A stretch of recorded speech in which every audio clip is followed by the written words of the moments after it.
मतदाता सूची के स्पेशल इंटेंसिव रिवीजन यानी कि एसआईआर की प्रक्रिया पहले से ही चल रही है और अब चुनाव आयोग इसे पूरे देश भर में लागू करने की तैयारी में है। सूत्रों के मुताबिक 10 सितंबर को चुनाव आयोग देश भर के मुख्य चुनाव अधिकारियों के साथ मीटिंग भी करने वाला है, जिसमें राज्यों की तैयारियों का प्रेजेंटेशन होगा और उसके बाद पूरे देश में एसआईआर को लागू करने का ऐलान हो सकता है।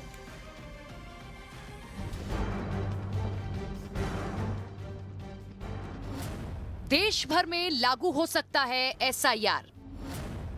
10 सितंबर को चुनाव आयोग ने बुलाई अहम बैठक।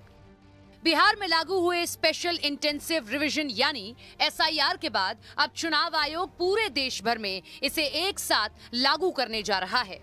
चुनाव आयोग के सूत्रों के मुताबिक 10 सितंबर को चुनाव आयोग देश भर के मुख्य चुनाव अधिकारियों के साथ बैठक करेगा, जिसमें पावर पॉइंट प्रेजेंटेशन के जरिए मतदाता सूची में स्पेशल इंटेंसिव रिवीजन की तैयारियों की समीक्षा होगी।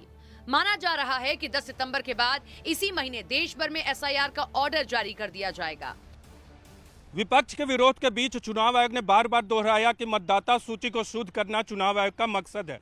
अब चुनाव आयोग की तरफ से जो हमें संकेत मिले हैं वो बताते हैं कि पूरे देश में एक साथ एसआईआर लागू होगा। हालांकि अभी तिथियां तय नहीं की गई हैं, लेकिन 10 सितंबर को दिल्ली में एक बड़ी बैठक है और इस बैठक की समीक्षा के बाद चुनाव आयोग ये तय करेगा कि आखिर पूरे देश में एक साथ एसआईआर कब लागू किया जाए। बिहार में एसआईआर लागू होने के बाद अब चुनाव आयोग ने इसे देश के बाकी राज्यों और केंद्र शासित प्रदेशों में भी एक साथ लागू करने का फैसला किया है। दिल्ली में 10 सितंबर को होने वाली इस बैठक में मुख्य चुनाव आयुक्त, दोनों चुनाव आयुक्त और आयोग के वरिष्ठ अधिकारी शामिल होंगे। 24 जून को बिहार के लिए जारी अपने आदेश में ही आयोग ने साफ किया था कि एसआईआर पूरे देश में लागू किया जाएगा। आयोग ने उस आदेश में लिखा था, जन प्रतिनिधित्व अधिनियम 1950 की धारा 21 के तहत आयोग को यह अधिकार है कि वो निर्वाचक नामावलियों का विशेष गहन पुनरीक्षण करा सके, जिसमें मतदाता सूचियों की नई तैयारी भी शामिल है। इसलिए आयोग ने निर्णय लिया है कि पूरे देश में एसआईआर शुरू किया जाए। हालांकि बिहार में विधानसभा चुनाव को देखते हुए वहां एसआईआर पहले लागू होगा और शेष राज्यों के लिए अलग से समय सारणी जारी की जाएगी। बिहार में फिलहाल एसआईआर की प्रक्रिया जारी है, जो 30 सितंबर तक पूरी होगी। बिहार में विपक्ष इस प्रक्रिया का विरोध करता रहा है, लेकिन जब पूरे देश में एसआईआर लागू होने जा रहा है तो विपक्षी नेताओं ने कहा कि वो प्रक्रिया के तरीके के विरोधी हैं, एसआईआर के नहीं। एसआईआर का हम लोगों ने कभी विरोध नहीं किया। एसआईआर का जो प्रोसेस अपनाया गया, जो प्रोसीजर अपनाया गया, उस पर आपत्ति है। जिस तरह के जो दस्तावेज़ की मांग रखी गई, उस पर भी लोगों का एतराज़ था कि आम आदमी, गरीब आदमी, मजदूर जो मजदूरी करता है, जो पलायन करके दूसरे राज्यों में जाके काम कर रहा है, वो कहाँ से वो दस्तावेज लाएगा और कैसे आकर वो अपना उस बात को उसकी तस्दीक करेगा।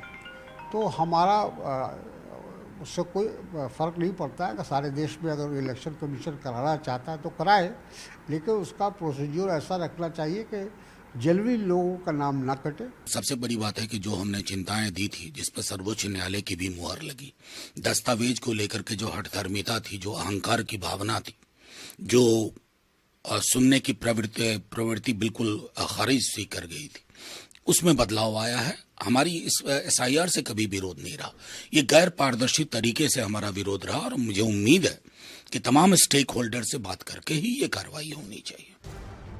वहीं एनडीए के नेताओं का कहना है कि एसआईआर से देश भर में मतदाता सूचियों को सही करने और पारदर्शी बनाने में मदद मिलेगी।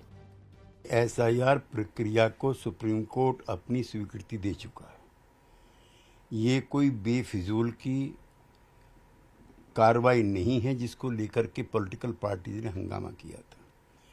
अब बंगाल में चुनाव है, फिर आसाम में चुनाव है, तो जो गैर भाजपाई सरकारें हैं, गैर एनडीए सरकारें हैं, वो अपनी संभावित पराजय को देखते हुए इसका विरोध कर रही हैं, इसमें कमियां खामियां निकाल रही हैं।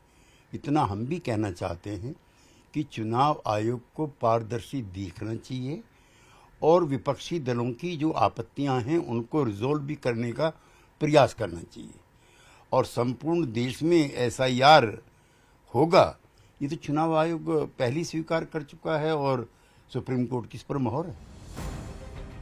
हालांकि चुनाव आयोग ने आधिकारिक तौर पर अभी ये ऐलान नहीं किया है कि पूरे देश में एसआईआर कब से लागू होगा, लेकिन ऐसा माना जा रहा है कि इसकी घोषणा सितंबर में ही कर दी जाएगी।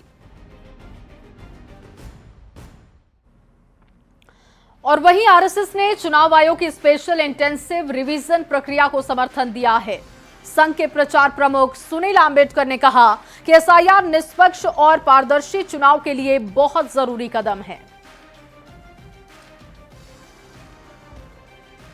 तो चुनाव आयोग पहले भी ऐसी पहल कर चुका है और वो लगातार करते हैं। मुझे लगता है कि ये पहल स्वागत योग्य है और हमारे देश में एक पारदर्शी तरीके से और निष्पक्ष तरीके से अपने चुनाव होने की दृष्टि से चुनाव की जो मतदाताओं की सूची है उसका निश्चित परीक्षण समय समय पर होना आवश्यक है और उस दृष्टि से चुनाव आयोग की ये पहल स्वागत योग्य है और ये मुझे लगता है बहुत ही पारदर्शी है।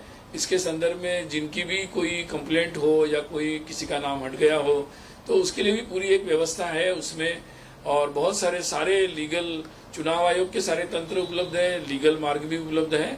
तो मुझे लगता है कि इस संदर्भ में मतलब ये बहुत ही अच्छा कदम है और आगे बढ़ना चाहिए। और